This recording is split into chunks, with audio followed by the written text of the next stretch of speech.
Uncle Boy, look at my life. I'm a lot like you were. Uncle Boy, look at my bong. I'm about to hit this. Uncle Boy, down in some pola. He's a lot like you, I guess, or something. Oh, Uncle Boy, look at my life. I'm a lot like you are, or something. Or maybe I'm not really like you, or maybe you're a little bit like me, or maybe we're really not that much different at the end of the day, I guess. Hey, everybody. How we doing? It's Sunday, January 30th. January is over tomorrow, folks.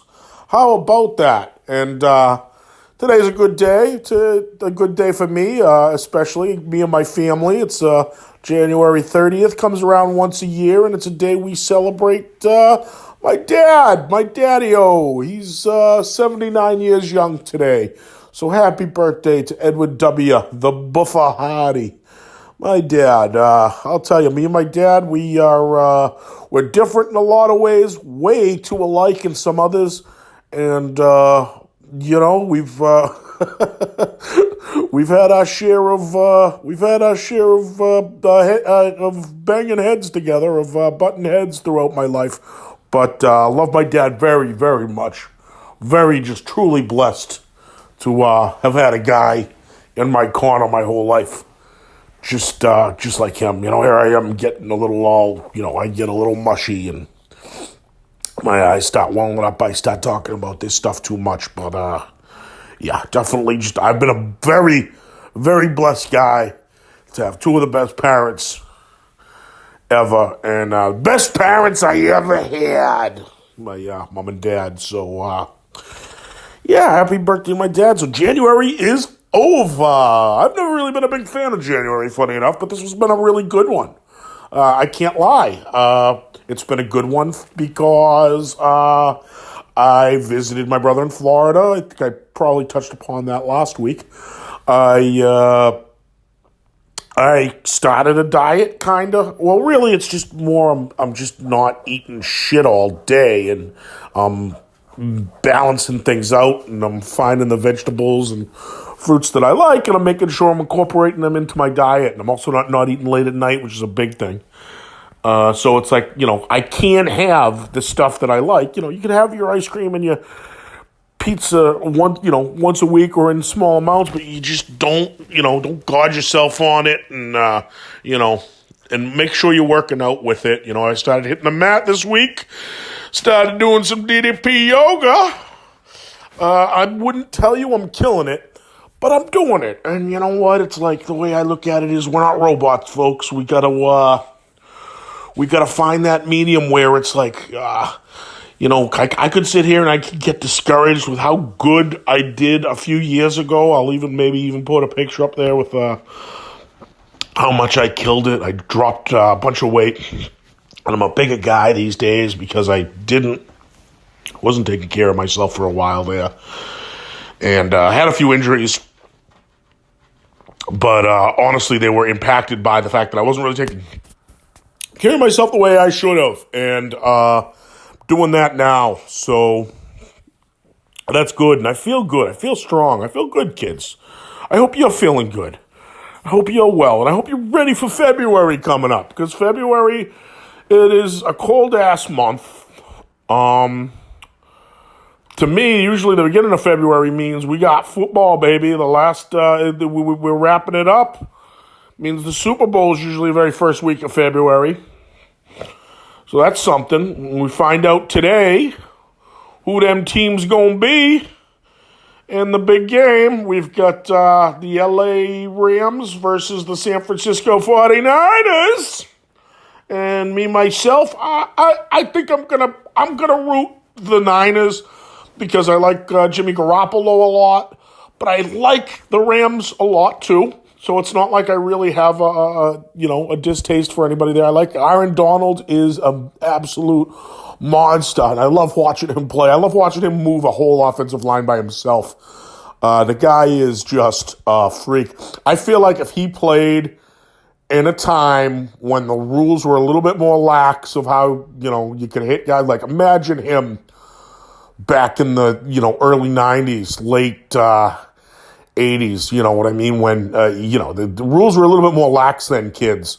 Everything wasn't a whistle and a personal foul or, the way the guys hit each other. I mean, Donald would have been, he's so big and so fast and so strong that he would have been such a dominant player then. He's dominant now. I mean, he'd be dominant in any fucking league, anytime. But anyway, he's just a special player. I love watching that guy play. On the other side of the coin, you have the AFC title between the Cincinnati Bengals and the Chiefs of Kansas City. I kind of like that it's two Midwestern teams just because I tend to, this is just something I do, like if my Boston teams lose, because I'm a homer, I am who I am. I root for my hometown teams, and I always love my hometown teams. But I like sports, so I tend to root for a middle of the country team, if only because I feel like the middle of the country teams never really come up with it seems like it's always an East Coast team or a West Coast team, or sometimes a down South team that wins the titles, right? Like historically, you'd see like the San Franciscos and the LAs win a lot in certain spots, and then you would see the Boston teams just went, and what our teams did over the last 20 years. Not only were we so spoiled and lucky, but that shit sure shouldn't happen. It's like, how the hell did that happen, man? I try to tell, I had a student, a kid from Philly, very nice kid. I forget his name, but anyway, I'll remember it at some point. But anyway, the name's redundant. I should probably even keep it out anyway, because I don't want my name showing up in some Uncleboi show. Anyway. Homeboy was telling me about how, man, you guys don't understand what it's like to be a loser. I was like, bro, you root for the Phillies, though. Like, right? They won in 09 or 08, I think. 08 or 09. I believe it's 08. 08, yes. So the Phillies won in 08, so that was your lifetime. You can remember that being a little kid. And the Eagles won one. And your Sixers are in the playoffs. And, your Flyers are in the playoffs. You probably haven't seen them win it all, but it's like your teams are like perennially good. Try thinking back, all right, we had the Celtics who were solid. We had the Bruins who were solid. The Red Sox were kind of a joke, other than '86 and fucking Buckner. Hello, really, we bitch Buckner. But Buckner, I feel, is just like Oswald's a patsy. Buckner kind of is too.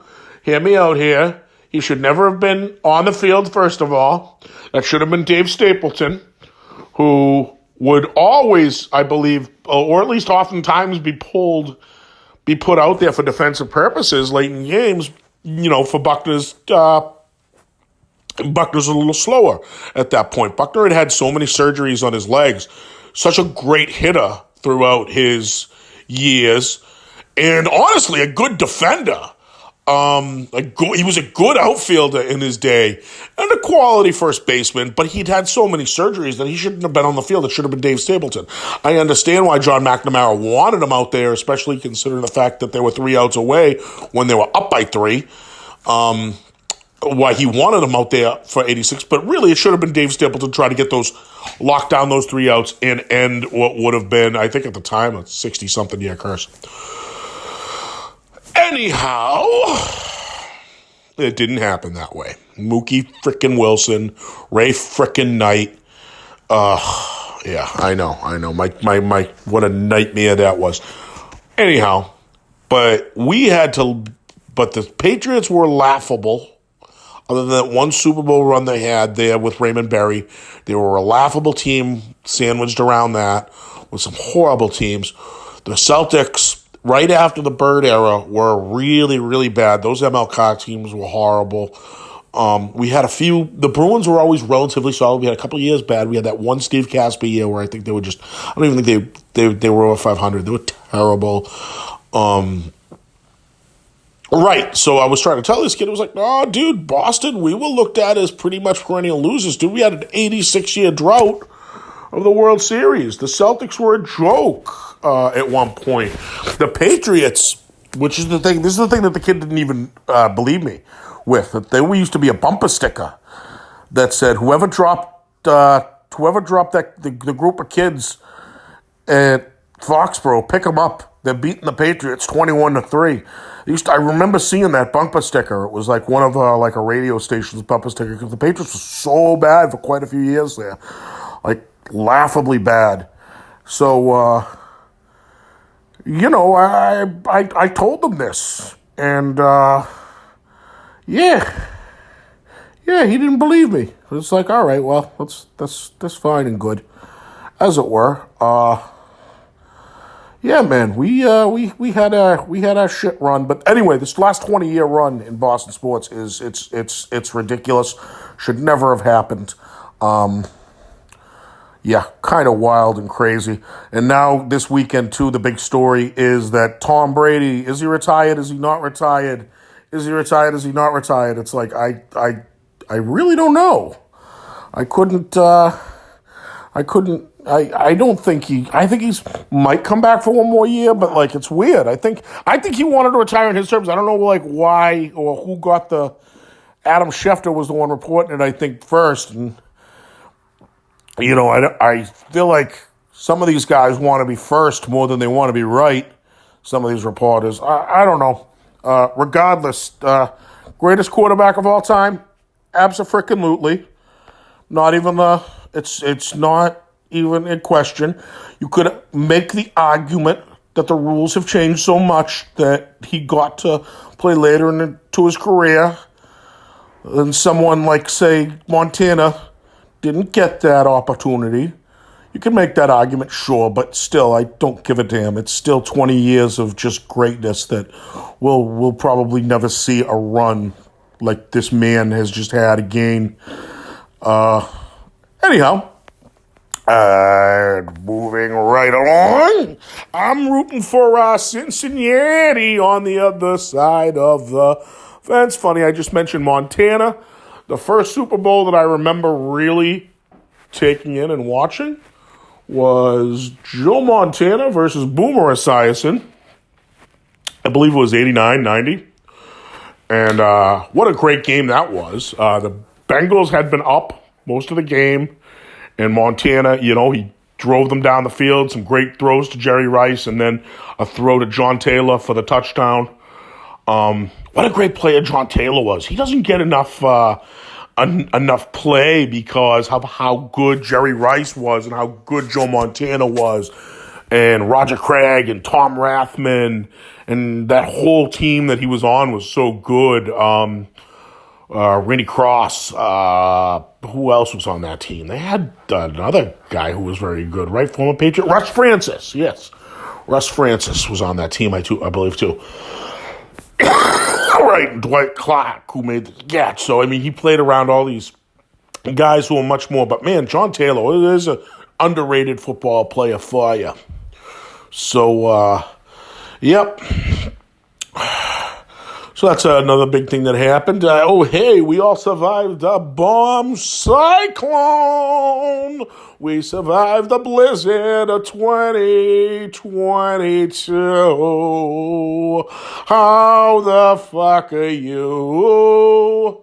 We survived the blizzard of 2022. Hey, we got through that thing, huh? Yep, not too eventful here. I had one issue with my back door kind of getting open, and a little bit of snow came in the house from all the wind. But other than that, no, everything's good over here. I am lucky that my HOA covers snow removal. Didn't have to pick up a shovel or anything. So I hate to rub that in on you folks that were out there shoveling. I noticed quite a few of you posting your labors on the social media, and I am raising this glass of Polar to you. Good on yous. Man, we got through the bomb cyclone.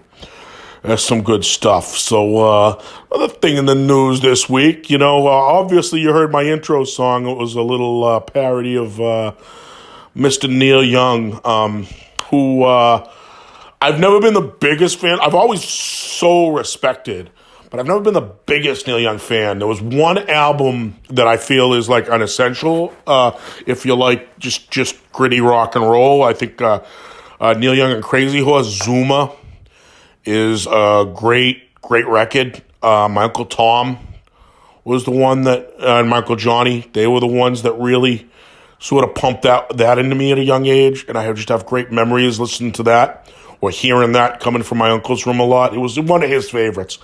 I think he liked a few others more, but for whatever reason, that one always stuck with me.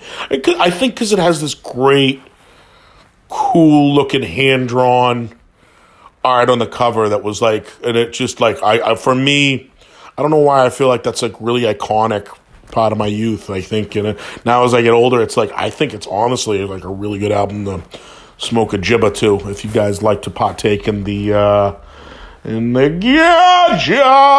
like your Uncleboi does. My last vice left, as far as like anything that might not be great for me, is the ganja. As it were. So Neil Young is in the news now. He wants to take his stuff off of Spotify because he's saying me or Rogan, and, Spotify made that choice real easy. They were like, well, bye. We just invested a bunch of money in this guy because a bunch of people listen to him. I myself, I try not to get political on here. Unless it's lighthearted, so I'm just going to keep this lighthearted, and I'll give you my opinion on it as well. I think it's, I support Neil, and, what he wants to do here is, he's just an old hippie, picking a hill, picking one of his hills to die on here. I wonder also if, like, somehow, this is just also me being, like, a little maybe conspiracy theory minded. I wonder, like, if it's like maybe one of his backers or like the people that like own the publishing to his music have something to do with Big Pharma. That's just nothing, that's just the way my mind works sometimes, because a lot of people are just really mad at Rogan for his, like, what I don't know that he's anti-vax. I know that he's said publicly that he's not, and he doesn't feel he needs to because he's in good physical shape, and because he had it, got through it, and he took like his whole cocktail of medications for it. Mind you, this is just from what I've heard from the horse's mouth. I do know that like CNN really tried to paint him as a bad guy, and a lot of people paint him as a guy who has spread misinformation. And there's probably some truth to that. I stopped listening to him a couple of years ago, and I think, or maybe like more like a year and a half ago, and I think the main reason why was I just didn't really like some of the people that he would have on frequently. I felt like their messages were just not something that, like, I wanted to hear a lot, and I used to cherry pick the guests I wanted to listen to when he would have somebody like I liked on. Like, he'd have Paul Stanley on. Of course, I want to listen because I'm a huge Kiss fan. He had Bernie Sanders on. I want to listen. I'm a Bernie bro, if you will.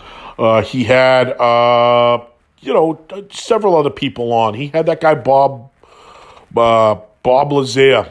Am I saying his name right? The UFO guy. I wanted to hear that. I wanted to hear Leah Remini talking about, I believe she went on him first, talking about Scientology. And the other guy, the guy who wrote the book, Miscavige, his son, who's the head of Scientology, who, he is basically estranged from his family because of his son being the head of Scientology and him leaving the church.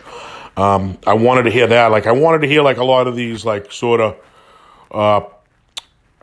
things that Joe would have on. I obviously didn't want to hear Alex Jones. I'm good with that. I think anybody who called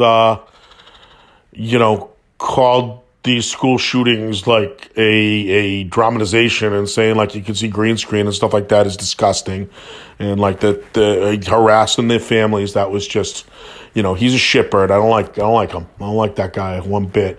I don't care for that Shapiro cat either, and I don't care for that Jordan Peterson guy either. I just choose not to listen to those dudes. I feel like he has those dudes on constantly now. Don't like them very much. That's just me. I just how I choose. If you want to listen to those guys and you think they're all right, I mean, put it this way. I'm sure I have friends who probably do, who are more in line with that. And I mean, Rogan has so many listeners that there's no way I don't have buddies who listen to him on the reg or like him. And hey, you're entitled to that. You listen to whatever the hell you want, buddy. Where I felt was like, I thought he was a pretty funny guy. One thing I do give him at least some kind of credit for is he'll tell you he's not bright. He'll tell you he's kind of a steakhead, and people still will get mad at him as being somebody who spreads misinformation, and I think it's because he has like a pretty good influence. But I wonder too, though, like, 'cause I feel like in my circle of friends and the people that I know more people who don't like him than do. And the people who do like him, they don't really surprise me too much. It's just, your just everyday average folks. It's not like there's anything about these folks that will like give you some red flag. It's not like they're running, it's not like they would be considered an alt-right person or even really even have any kind of idiosyncratic view that might make you think they're just like an everyday average folk.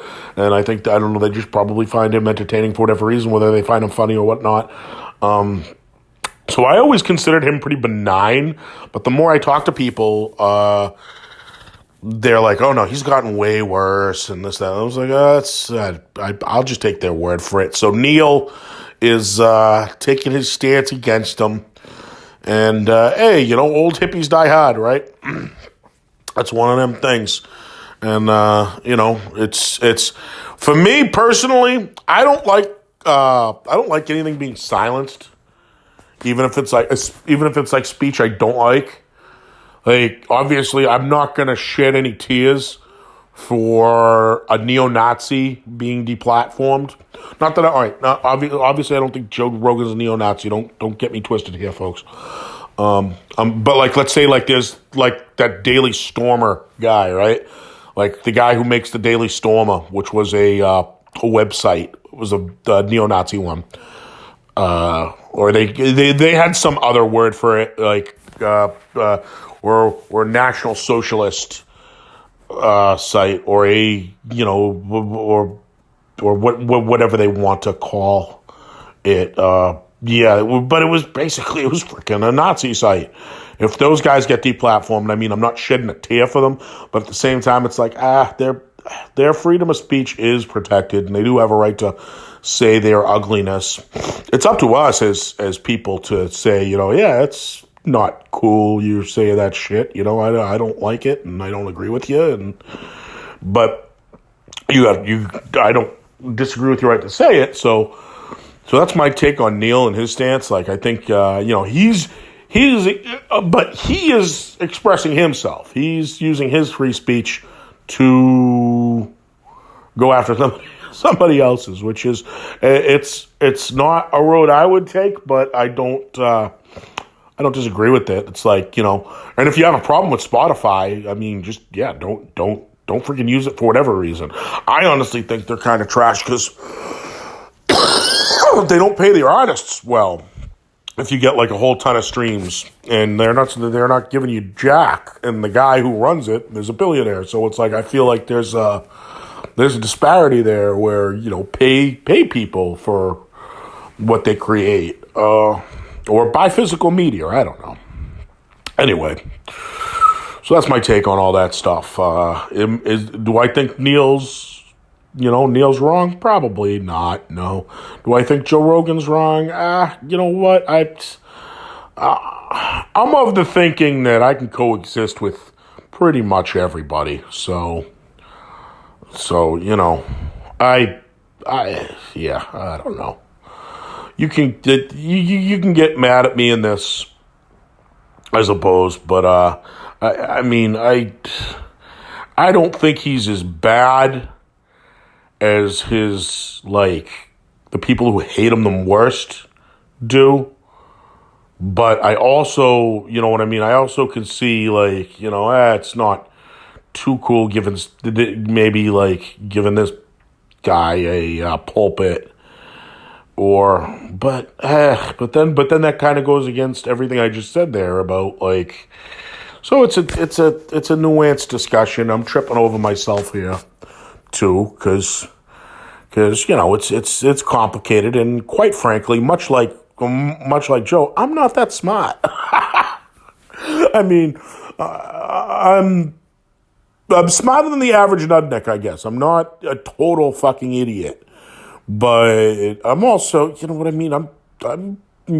My NASA application isn't in the mail, folks. I mean, you can ask any one of my teachers. I was a dreamer. I was a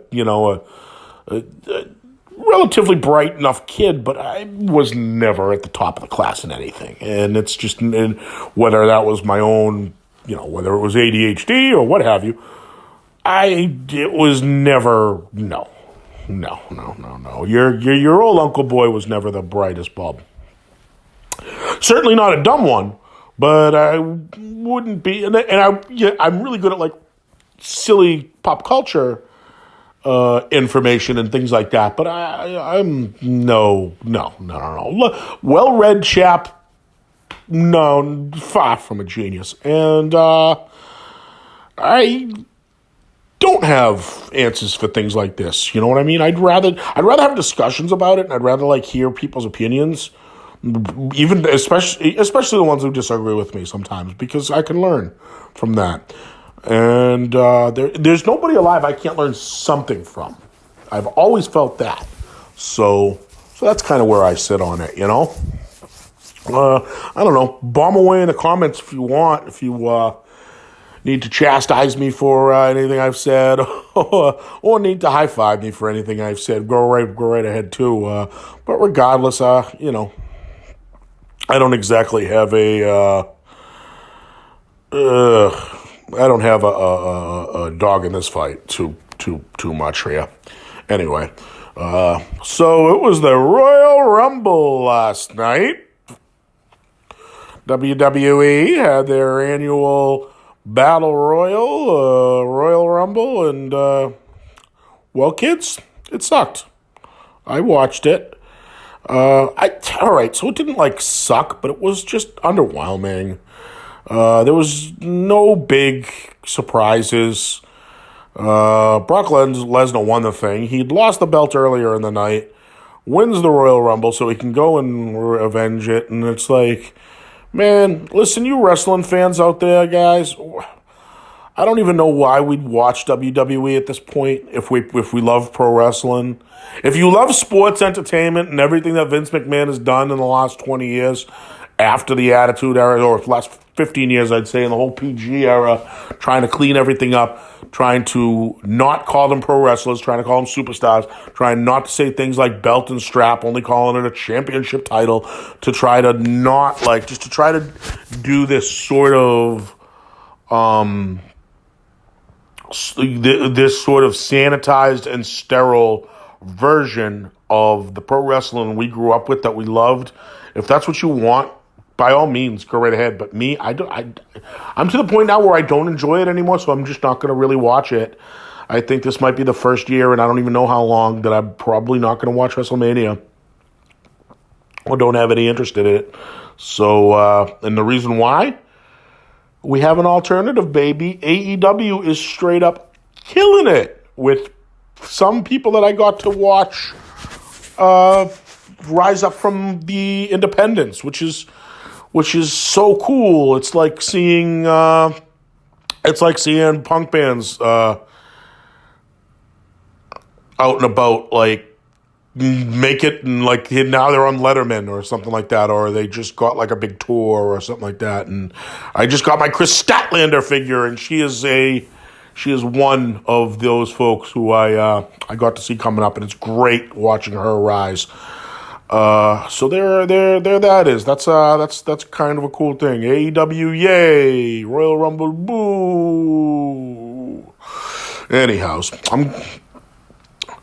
I'm going to let you guys go on this note here. It's clocking in at about 30 minutes of Uncleboi time right here. I hope you guys are all good, man. I hope you're all well. I hope I didn't alienate any ears with Joe Rogan talk, pro or con. I hope I didn't. Anyway, as it were, I hope you guys have a great day, man, and a great week coming up. And just remember, you know what I mean? Just be excellent to each other, and always wash your ass. Keep your pucky clean, kids. Uncleboi, over and out.